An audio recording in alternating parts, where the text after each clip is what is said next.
Pakistan adalah sebuah negara dengan populasi yang sangat padat, di mana dampak dari kepadatan penduduk sangat terasa dalam kehidupan sehari-hari. Kehidupan di sini terasa kacau dan hampir bisa dirasakan. Beberapa laporan dari lembaga penelitian resmi mengungkapkan bahwa salah satu kota di negara ini telah berulang kali terdaftar sebagai salah satu yang paling tercemar dan penuh debu di dunia. Negara ini memiliki luas sekitar 796.000 km persegi, dengan populasi mencapai 251 juta orang.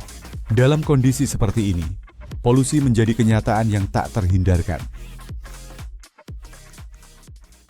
Di wilayah timur Pakistan terdapat Lahore, sebuah kota yang setiap tahun bersaing dengan Dhaka, ibu kota Bangladesh, untuk meraih gelar sebagai kota paling tercemar di dunia. Lahore adalah kota terbesar kedua di Pakistan, dengan lebih dari 14 juta penduduk. Tempat sampah hampir tidak ada. Sampah dibuang ke dalam kantong plastik dan dibiarkan begitu saja di tepi jalan, dikelilingi lalat. Hal ini tidak hanya merusak lingkungan, tetapi juga melepaskan gas berbahaya ke udara. Di dekatnya, seorang penjagal menyiapkan daging di udara terbuka. Hanya beberapa langkah dari tumpukan sampah, bau busuk menyebar ke arah stan daging, menciptakan risiko kontaminasi yang serius.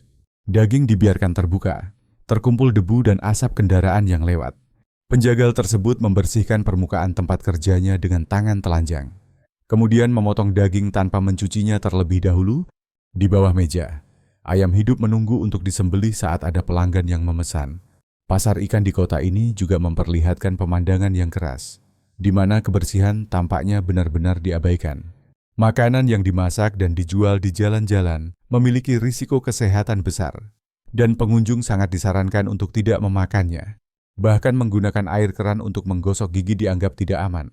Di atas kepala, elang dan raja wali terbang berputar, memakan sampah yang berserakan di ganggang dan atap rumah. Kabel listrik yang kusut tergantung rendah, banyak di antaranya terhubung secara ilegal. Ini adalah pemandangan umum di mana orang-orang minum dari gelas yang sama dan mencuci piring dengan air yang juga digunakan untuk mencuci kaki. Menelusuri Lahore adalah pengalaman yang menyesakan. Bau kotoran dan urin terasa di mana-mana. Pria-pria menggiling adonan dan memasak makanan tepat di samping saluran pembuangan terbuka. Defekasi di tempat umum adalah pemandangan yang sering terlihat, menunjukkan betapa parahnya krisis sanitasi di kota ini. Jika Anda berkesempatan berjalan di Lahore, apakah Anda akan berani mencoba makanan jalanannya? Karena jujur saja, saya harus menyerah. Saya benar-benar tidak bisa menahannya. Tradisi tradisional masih bertahan, seperti menggunakan miswak, sebuah akar alami, untuk membersihkan gigi. Pengunjung asing mudah menarik perhatian, karena wisatawan sangat jarang. Di pasar lokal, barang-barang yang terbuat dari racun ular dan minyak kadal dijual sebagai peningkat performa intim. Dalam kehidupan sehari-hari, sepeda motor adalah moda transportasi utama, dan suaranya memenuhi jalan dari pagi hingga malam. Di Lahore sendiri, ada lebih dari 6 juta kendaraan di jalan, termasuk sekitar 4,2 juta sepeda motor. Tidak peduli kemana Anda melihat, Anda akan melihat kerumunan sepeda motor. Dan suara klakson yang tidak pernah berhenti terdengar. Gas buang kendaraan terasa sangat berat di udara. Dan suara klakson yang keras menggema di seluruh kota. Ketika kemacetan terjadi, pengemudi terus membunyikan klakson sampai kemacetan mereda bagi orang yang baru datang. Suara yang terus-menerus ini bisa langsung membuat sakit kepala. Suara yang tak henti-hentinya ini semakin memperburuk krisis polusi Lahore. Bercampur dengan masalah lingkungan lainnya, jumlah kendaraan yang begitu banyak tidak hanya menciptakan kebisingan, tetapi juga mengisi udara dengan gas berbahaya. Sebagian besar jalan-jalan sudah tua dan rusak, menyebabkan debu beterbangan setiap kali mobil atau sepeda motor lewat. Banyak yang mengatakan bahwa menghirup udara di Lahore selama sehari saja sudah setara dengan merokok 1 bungkus rokok. Organisasi internasional, termasuk Organisasi Kesehatan Dunia WHO, telah mengeluarkan peringatan keras tentang kualitas udara di kota ini. Penduduk setempat disarankan untuk menghindari olahraga di luar ruangan dan selalu menutup jendela rumah. Ketika berada di luar, mengenakan masker ganda adalah keharusan, karena tingkat polusi di Lahore sekitar 16 kali lebih tinggi daripada batas aman yang ditetapkan oleh WHO. Partikel-partikel kecil yang berukuran 2,5 mikron atau lebih kecil, yang dikenal sebagai PM2. 5 termasuk debu, asap, dan materi lainnya yang ada di udara. Di Lahore, indeks kualitas udara untuk partikel-partikel ini rata-rata sekitar 300 dan dapat melonjak hingga 400. Sebagai perbandingan, kota-kota dengan udara bersih biasanya memiliki kadar PM2, 5 antara 20 hingga 25. Para ilmuwan memperingatkan bahwa ketika rata-rata harian melebihi 50, itu menjadi berbahaya bagi manusia. Ketika indeks udara Lahore mencapai 400, sekolah terpaksa ditutup, mengganggu pendidikan dan bisnis. Bagi penderita asma, hidup di Lahore bisa sangat tidak nyaman. Setiap tahunnya, sekitar 128.000 penduduk dilaporkan meninggal akibat penyakit yang terkait dengan polusi udara, seperti asma, bronkitis, dan kanker paru-paru. Ini hanya statistik resmi. Angka yang sebenarnya mungkin lebih tinggi. Para ahli memperkirakan bahwa harapan hidup rata-rata di Lahore sekitar 7 tahun lebih pendek daripada rata-rata global. Artinya, jika orang-orang di kebanyakan negara hidup hingga usia 70, maka orang di Lahore mungkin hanya hidup hingga usia 60. Rumah sakit di kota ini menghadapi tantangan besar terkait kebersihan. Seringkali ditemukan pasien yang makan di lantai dan orang-orang yang buang air di tempat umum. Kekurangan fasilitas dan staf terlatih membuat rumah sakit sulit menjaga standar yang baik, dan krisis kesehatan sering terjadi. Menambah masalah ini adalah kurangnya ruang terbuka hijau. Lahore adalah salah satu pusat industri terbesar di Pakistan, penuh dengan pabrik-pabrik yang melepaskan bahan kimia berbahaya bagi lingkungan. Polutan ini merusak pohon dan tanaman yang ada di kota, meninggalkan kota ini dengan perlindungan alami yang sangat sedikit terhadap masalah polusi yang semakin memburuk. Ini bukanlah masalah jangka pendek di Lahore. Ini adalah kenyataan sehari-hari bagi lebih dari 14 juta orang yang tinggal di sini. Jika video ini membuat Anda berpikir, tunggu, apa? Sekali saja, bagikan video ini dengan teman-teman Anda. Dan jika Anda menonton di ponsel Anda, jangan berhenti hanya di tombol suka. Ketuk tombol hype yang ada di bawah. Ini sangat membantu saya menghasilkan sedikit penghasilan tambahan. Dan kami berjanji untuk terus memberikan konten yang menarik.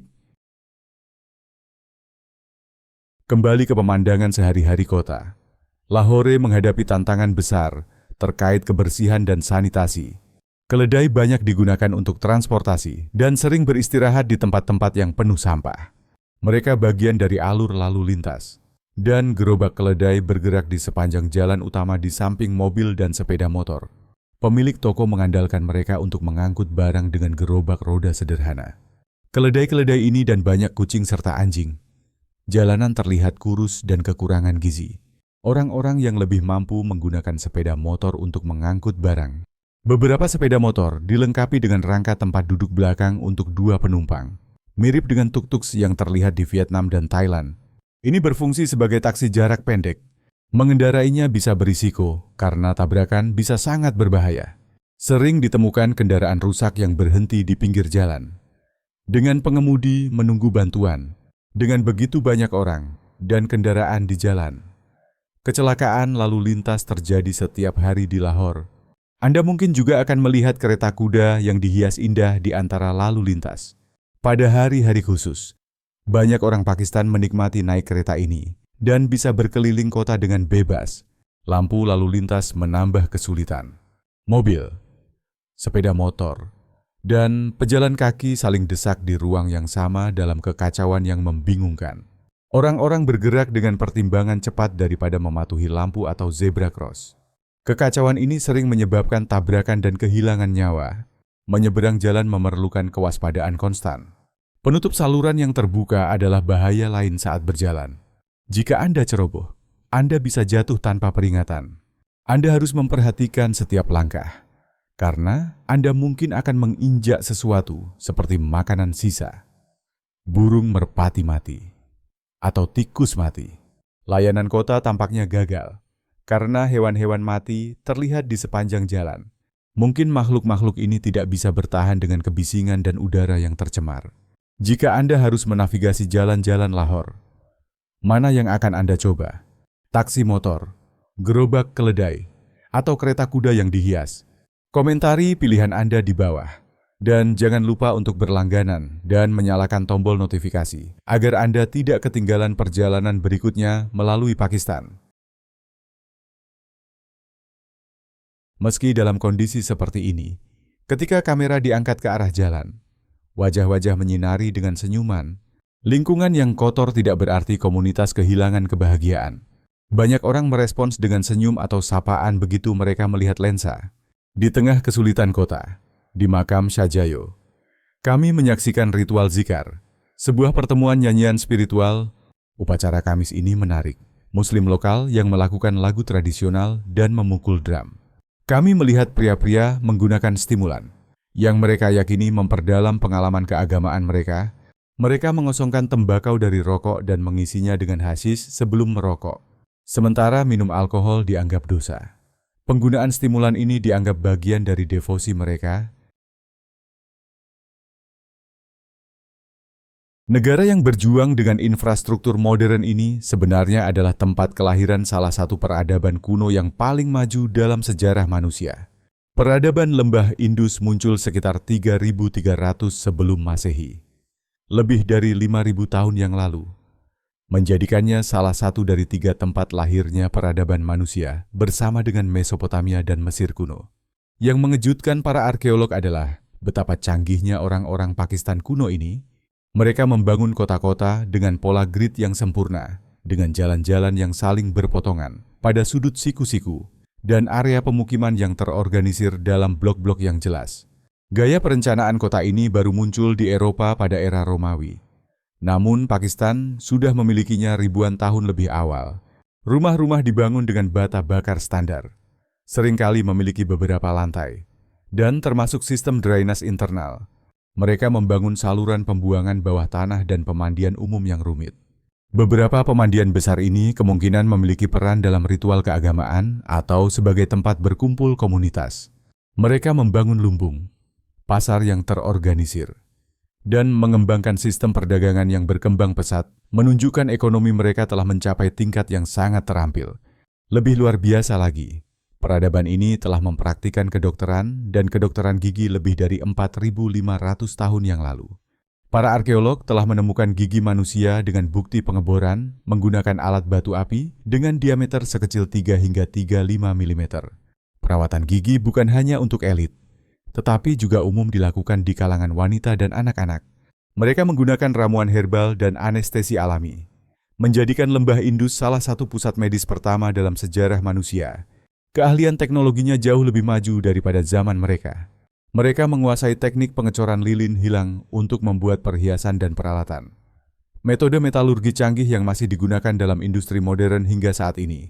Mereka mengembangkan sistem standar untuk ukuran massa dan panjang, membuat perdagangan lebih presisi dan efisien. Mungkin yang paling menarik, mereka menciptakan sistem tulisan mereka sendiri yang disebut aksara Indus. Bahkan hingga saat ini, ilmuwan belum bisa sepenuhnya mengartikan bahasa kuno ini, menjadikan peradaban ini lebih misterius dan menarik daripada sebelumnya.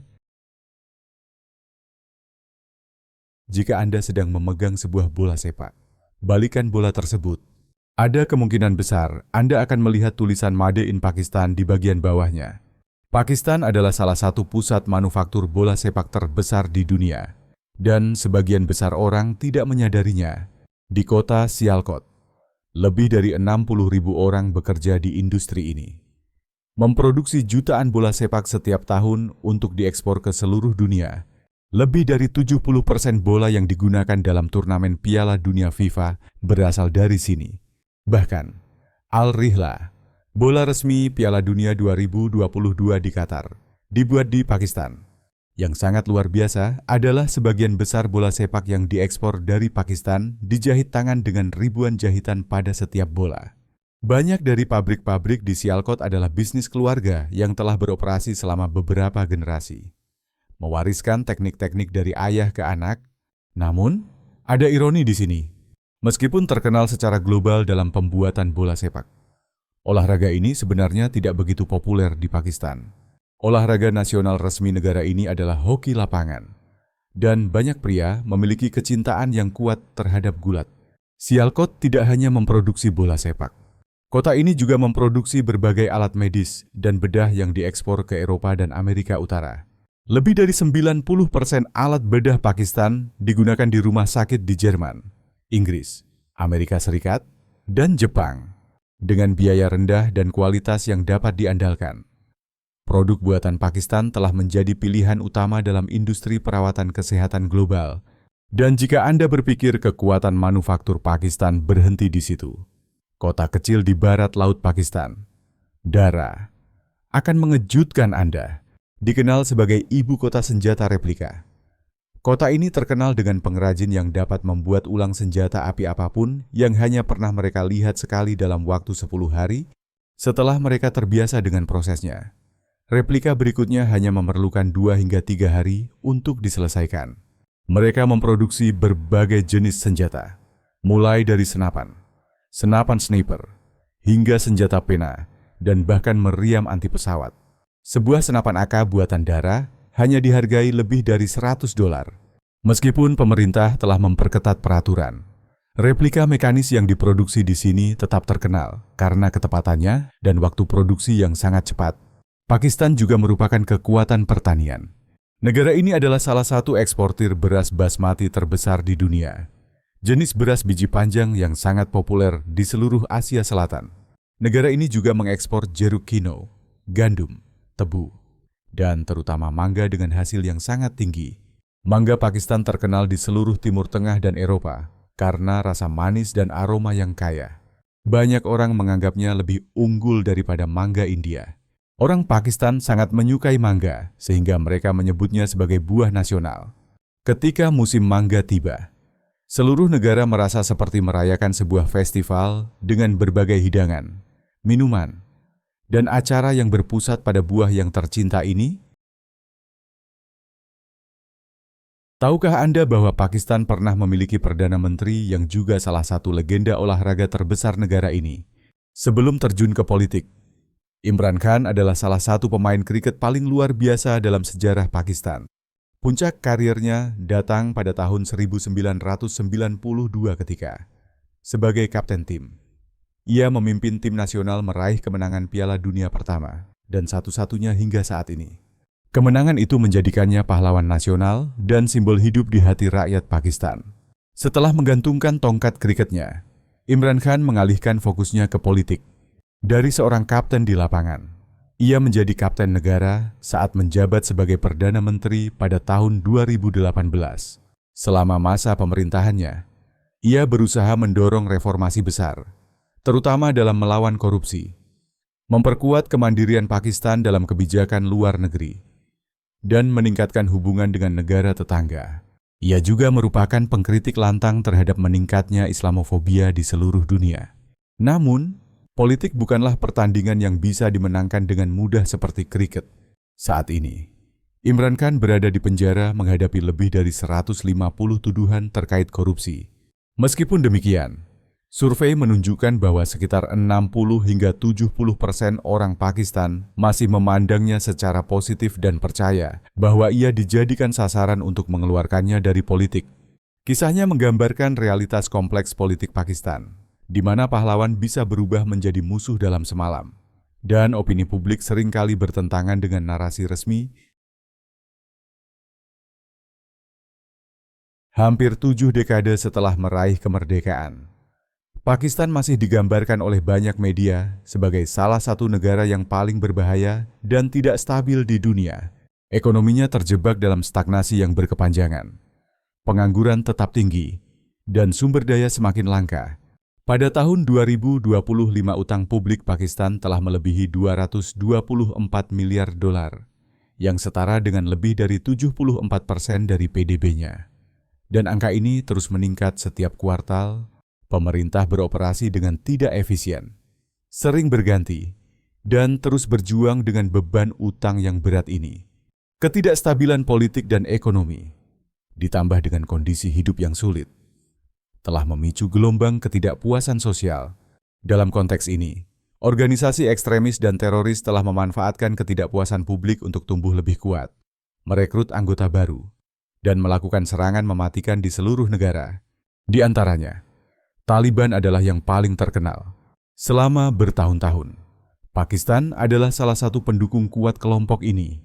Pemerintah dan badan intelijennya memberikan pendanaan, senjata, dan pelatihan dengan tujuan membentuk rezim yang bersahabat di Afghanistan, memperluas pengaruh, dan menahan rival tradisional, India.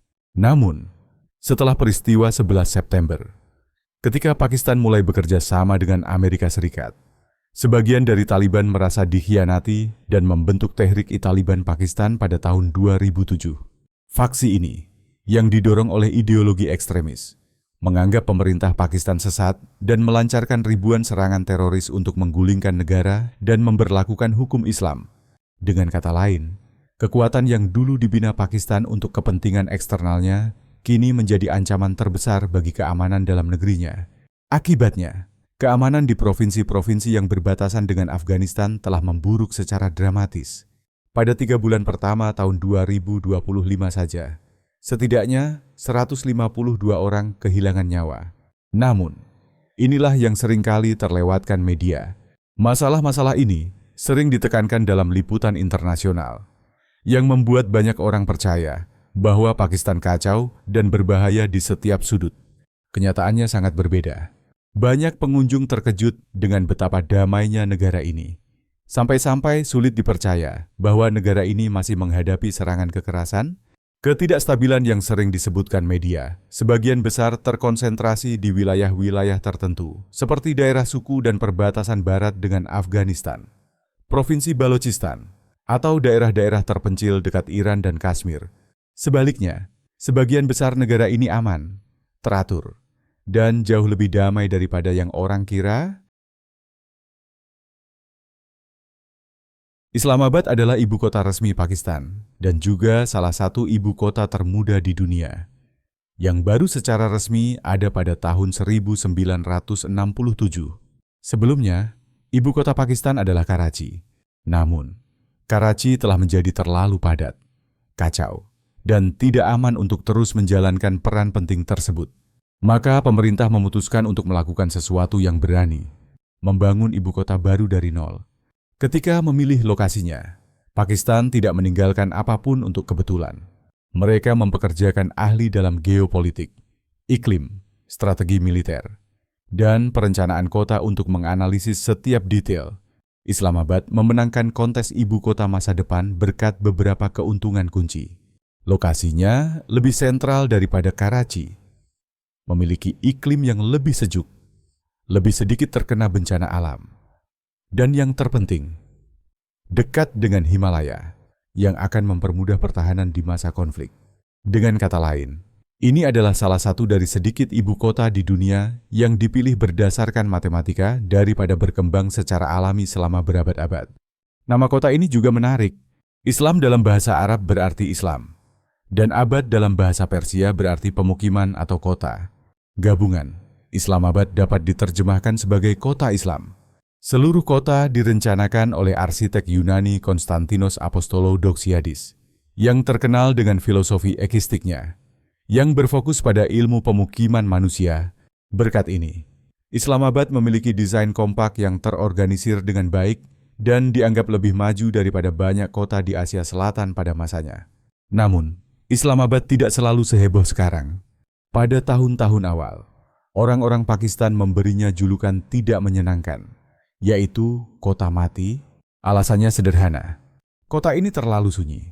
Sebagai pusat administratif dan politik, kehidupan di sini hampir sepenuhnya berputar di sekitar jam kantor pemerintahan. Sekitar pukul 5 atau 6 sore, jalan-jalan kosong, toko-toko tutup, dan tidak ada kehidupan malam atau hiburan. Terutama jika dibandingkan dengan Karachi atau Lahore. Namun itu telah berubah total. Dalam dekade terakhir, Islamabad telah berkembang menjadi kota yang jauh lebih hidup. Gelombang restoran baru, kafe, dan bar atap telah bermunculan, bersama dengan mal perbelanjaan yang ramai, bioskop, dan distrik malam yang hidup. Meningkatnya jumlah pemuda, pelajar, dan komunitas internasional telah mengubah Islamabad dari kota pemerintahan yang membosankan menjadi pusat yang hidup saat matahari terbenam. Dan jika Anda berpikir ibu kota politik, pasti akan membosankan dan tidak menginspirasi. Islamabad memiliki sisi puitis yang mengejutkan. Ini adalah surga bagi burung migran. Berkat lokasinya yang dekat dengan Margala Hills dan Danau Rawal, kota ini menjadi tempat singgah favorit bagi ratusan spesies burung setiap tahun, dari flamingo dan bangau hingga elang dan kingfisher langka. Ini menjadikan Islamabad tujuan populer bagi fotografer dan ahli biologi. Di wilayah Punjab, ada sebuah festival yang tidak boleh Anda lewatkan, yaitu Basant, atau Festival Layang-Layang. Setiap bulan Februari, langit di atas Lahore berubah menjadi lautan warna saat ribuan layang-layang dari berbagai ukuran terbang bersama. Apa yang membuat bahasan spesial adalah bahwa ini bukan hanya aktivitas bermain, tetapi sebuah kompetisi terbang layang-layang sungguhan. Peserta tidak hanya berusaha menerbangkan layang-layang mereka setinggi mungkin. Mereka juga berusaha memutuskan tali layang-layang. Lawan menggunakan benang yang dilapisi dengan serbuk kaca tajam. Ketika sebuah layang-layang terputus, kerumunan bersorak, dan pemenang dinobatkan sebagai Raja Langit hari itu. Di seluruh kota, orang-orang mengadakan pesta atap, bernyanyi, memukul drum, menikmati manisan tradisional, dan mengenakan pakaian kuning sebagai simbol musim semi. Meskipun Basant pernah dilarang karena alasan keselamatan, festival ini tetap menjadi salah satu festival paling hidup di Pakistan. Menampilkan karakter orang-orang Punjabi yang ceria dan bebas. Lebih jauh di barat laut, di lembah Kalas, ada festival yang memikat setiap pengunjung, yaitu Festival Joshi. Orang Kalas adalah komunitas kecil dengan adat istiadat agama yang sangat berbeda dari sebagian besar Pakistan. Dan Joshi adalah perayaan musim semi mereka yang paling penting. Selama festival 3 hari ini, seluruh lembah dipenuhi dengan musik saat ratusan orang Kalas mengenakan pakaian tradisional yang indah dengan bordir tangan, mengenakan hiasan kepala bunga yang rumit, dan menari dalam lingkaran mengikuti irama drum dan seruling. Yang membuat tarian ini unik adalah bahwa mereka bukan pertunjukan untuk turis, tetapi ritual sakral untuk berdoa demi panen yang baik, di mana setiap orang bergabung dengan irama untuk berhubungan dengan Yang Maha Kuasa. Ritual lain yang menarik melibatkan penawaran susu sapi dan susu kambing yang baru diperah di altar batu. Karena mereka percaya, dewa akan memberkati ternak mereka. Joshi juga merupakan waktu bagi pria dan wanita muda Kalas untuk mencari cinta. Mereka saling bernyanyi, bertukar kalung bunga, dan jika keduanya setuju, mereka bisa mengungkapkan perasaan mereka secara terbuka selama festival tanpa perlu pengaturan keluarga. Di Pakistan Utara, setiap musim semi, lembah Hunza hidup dengan festival mekar aprikot. Ini bukan hanya sebuah perayaan untuk menyambut musim semi.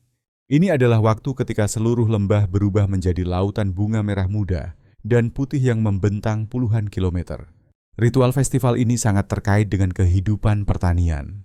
Penduduk setempat berkumpul untuk melakukan tarian lingkaran tradisional di bawah pohon aprikot, berbagi roti pertama yang dipanggang dari gandum yang baru digiling, dan minum teh aprikot panas untuk berdoa demi panen yang melimpah.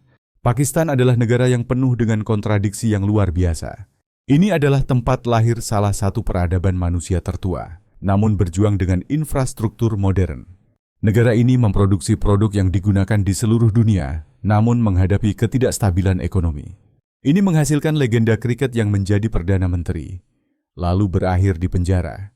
Negara ini digambarkan sebagai berbahaya, namun menyambut pengunjung dengan kehangatan yang tulus.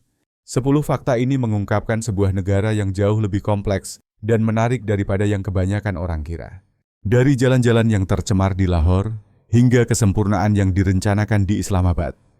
Dari pencapaian peradaban lembah Indus hingga kemampuan manufaktur modern, Pakistan menentang kategorisasi yang sederhana. Kapanpun Anda mendengar tentang Pakistan di berita, ingatlah cerita-cerita ini. Ingatlah bahwa di balik setiap tajuk utama ada sebuah negara dengan 251 juta orang yang menjalani kehidupan sehari-hari dengan ketahanan, kreativitas, dan harapan. Tantangan mereka nyata, namun begitu juga kekuatan mereka. Apa yang paling mengejutkan Anda dari fakta-fakta ini? Apakah Anda pernah mengunjungi Pakistan? Atau apakah Anda akan mempertimbangkannya setelah mempelajari aspek kehidupan sehari-hari di sana? Bagikan pemikiran Anda di kolom komentar di bawah. Kami selalu menantikan lebih banyak masukan dari Anda. Dan jangan lupa untuk menekan tombol subscribe. Nyalakan notifikasi agar kita bisa bertemu lagi di video berikutnya. Terima kasih banyak telah bergabung dengan kami hari ini.